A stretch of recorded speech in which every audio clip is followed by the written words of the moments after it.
WeatherBell.com meteorologist Joe Bastardi, your Blank Industries weekly winter update. We still have a lot of action in the Rockies and in the plains, but the eastern snow season is just about over. Now, first of all, last week at this time, I was buying the modeling, which was forecasting that big ferocious red block to finally come back and work itself up into here and hook up with the ridge of the west, leading to the big trough in the east and the potential for the first couple of weeks of April for some out-of-season snowstorms. That has since flipped to this, which you can forget it in the east. You got a lot of action in the west, and you're going to get a lot of activity up in here, and you're going to get a lot of severe weather down to the south over here in the coming weeks. And what's been going off is just a preview of what happens in this pattern. And this is a pattern that we saw very much during the winter season in the western part of the United States. This is different.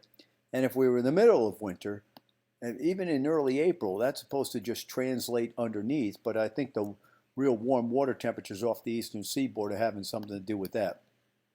So our weekly snow, and this is a midweek, mid and late week snowstorm, comes up through here. So you're going to get plenty in the northern plains over here.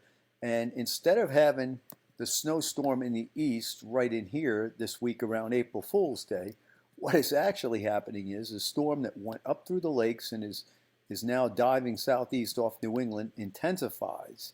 And instead of this system being the stronger of the two and pulling up further north and leading to snow right in between, it's like goes off to the south. So we get some snow in here, but we do not get the snow in here.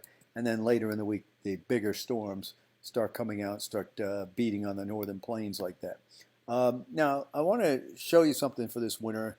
These are the 4 warmest winters in the last 30 years in the United States. This is 98, 99, 2001, 2002, 2011, 12, 2019, 2020.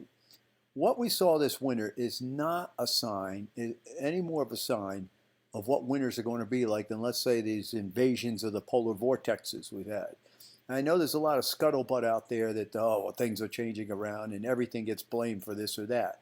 But there's a natural explanation for this. Let's take a look at the mean 500 millibar pattern in these warm winters.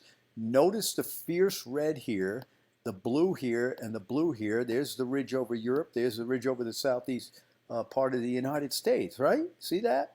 All the cold air is bundled up in the Arctic, all right? This is what we had this year, a very similar situation, right? Now, why did that happen? Well, instead of having, see this line here, instead of having this warm ring extending to just east of the date line over here, all right? This is always going to be there until we get out of this cycle in the Atlantic Ocean, all right? But what happens is, if you have a lot of cold air coming into the central and eastern United States, that becomes your snowstorm friend during the winter because it leads to big clashes along the eastern seaboard and big storms. But what happens when you have this? And this here, this is hugely important. Listen, the weather is controlled, the hemispheric weather pattern is controlled by the tropics. You say, well, wait, how is that possible? Because that's where all the energy is. And if the energy gets dispersed into the atmosphere, guess what happens? There's reactions that go on. So what happens is this, a lot of thunderstorms go off here, release latent heat into the atmosphere right over this patch of warm water. Where does that strengthen that ridge? It strengthens it like crazy here. And when it strengthens it like crazy here, it tightens the jet to the north, right? And so the cold forms up over Alaska. Now, again, you say, well, why didn't you see that before the season? Well, we were looking at modeling, and this is why, you know, modeling is so, in anything, it's just crazy sometimes. It was forecasting the classic warmth that you need for the big cold eastern winters and the big fights along the eastern seaboard. So that just went by the wayside, as you can see. So here's what phase 6 of the Madden-Julian oscillation looks like. Now, what's phase 6 of the Madden-Julian oscillation is triggered more strongly by this, because what happens is, in a phase 6, you get this temperatures across the United States, which is what we had. Look at where the heavy precipitation was this winter season. Now, remember what I told you about these thunderstorms in the tropics. They release latent heat into the atmosphere. So the process of condensation, all right, releases heat. So you get that, plus you get that warm water over here trying to feed the ridge. The ridge develops to the north. So this is what we had, and now keep an eye on this. See the date line? See where the heavy precip is? That's phase 6 of the Madden-Julian oscillation. And so this winter, we wound up in that phase a lot of the time, or close to that phase. The feedback of heavy precipitation in this area leads to what you saw, and that is a natural occurrence. Now, if you've wound up in phase 1, 2, and 3 much of the winter, you would have had a very cold winter.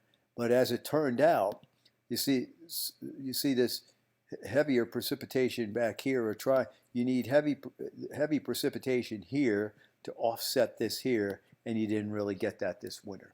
All right, that's phase 1, 2, and 3 is over here. So that's what we saw. Perfectly natural. All right, happens every once in a while. Doesn't happen every winter. Okay, there are going to be some warm winters with a lot of snow in a lot of places. There'll be cold winters with less snow in some places.